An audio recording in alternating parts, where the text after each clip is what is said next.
Bienvenidos a su programa Bitácora Mexicana, este espacio de absoluta libertad de expresión, de debate, de reflexión de la televisión pública. Su amigo Porfirio Muñoz Ledo. Hoy tenemos a discusión un debate que ha suscitado en verdad la polémica, un conjunto ya muy numeroso, parece que cerca de 30,000 ciudadanos mexicanos hicieron una denuncia ante la Corte Penal Internacional conforme a las disposiciones del llamado Estatuto de Roma. México efectivamente hace unos años adhirió al Estatuto de Roma y es un país obligado, todas las partes contratantes en estos instrumentos internacionales están obligados a acatarlos. Sin embargo, la reacción del gobierno fue muy fuerte. La demanda es contra el jefe del Ejecutivo Federal, algunos miembros de su Gabinete de Seguridad Nacional y los carteles de la droga por el conjunto de asesinatos, ya veremos las cifras, desapariciones, desplazamientos que ha habido en el país durante todo este tiempo. El gobierno, decíamos, reaccionó de un modo insólito, primero con argumentos oficialistas de muy viejo cuño, diciendo que era el deber de las instituciones perseguir al crimen. No, ese es el problema, vamos a discutirlo ahora. Pero luego lo más grave es que amenazó con tomar acciones penales o de otro tipo contra los firmantes del documento, lo que de suyo es violatorio, como lo vamos a ver también, de tratados internacionales. Tenemos a Manuel Fuentes, él es autor de numerosos estudios en materia de justicia y derechos humanos, es profesor de la Universidad Autónoma Metropolitana de Azcapotzalco y ha sido presidente de la Asociación Nacional de Abogados Democráticos. Manuel, ¿por qué no le explicas al público qué es el Estatuto de Roma, quiénes pueden acudir a él y, bueno, y qué casos sonados, ¿no?, han ocurrido?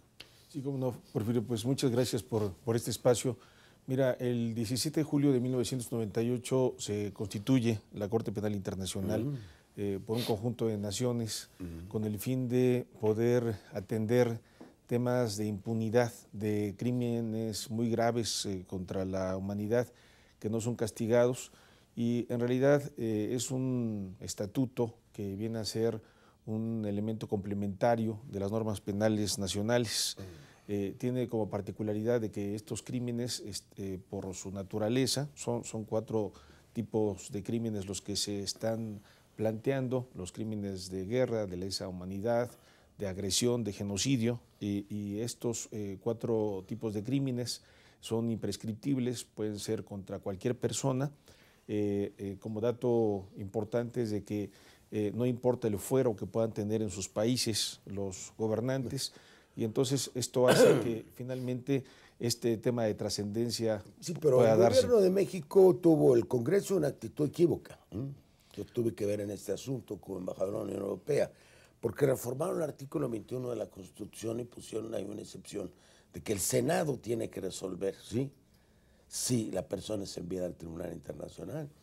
Allá se hicieron patos, porque como el tratado no admite reservas, ellos no consideran que esa reserva sea procedente, pero se va a provocar un problema por eso. Sí, totalmente, porque finalmente los temas de los tratados, como en este caso, finalmente tienen que tener la jurisdicción a quien se ha sometido y obviamente, independientemente del estatus que pueda tener el servidor público, tiene que ser sometido.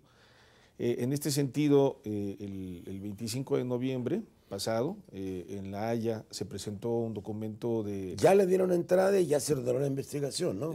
Bueno, mira, es un comunicado, es una comunicación en donde el fiscal tiene como funciones el de investigar de oficio.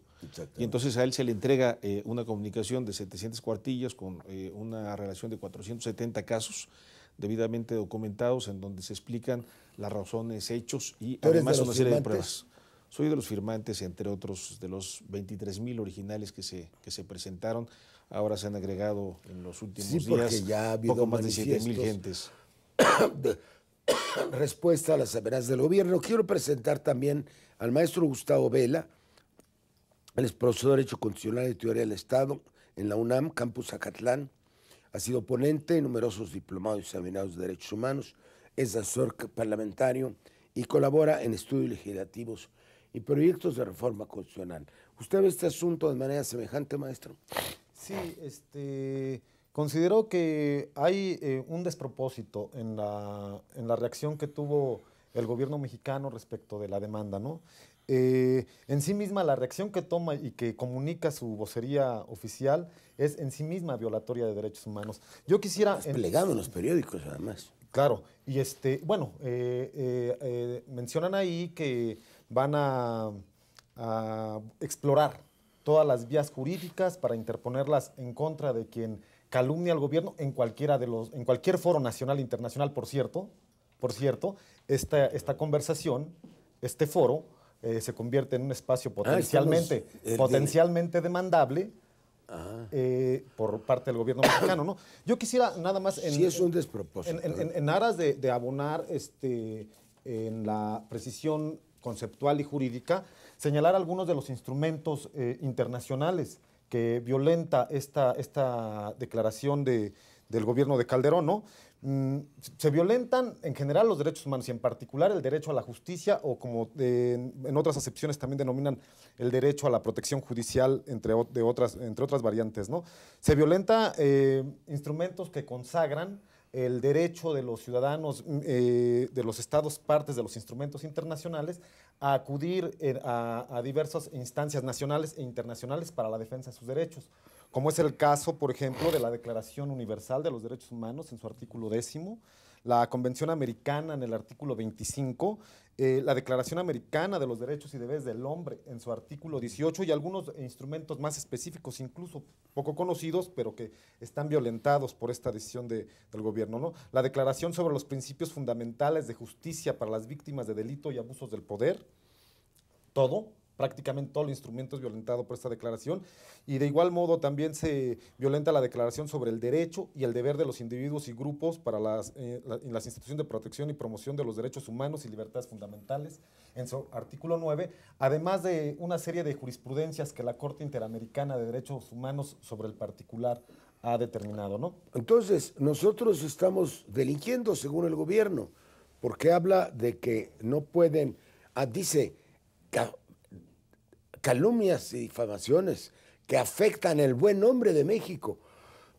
Parece la época de Díaz Ordaz, parece la época de Tlatelolco, la época de la Olimpiada del 68, y que afectan terriblemente, dice, el nombre de México. Cualquier denuncia de la estrategia del combate al crimen puede considerarse como un delito, incluso en movimientos sociales como el de Javier Sicilia. ¿Qué es lo que se puede hacer frente a esto, maestro?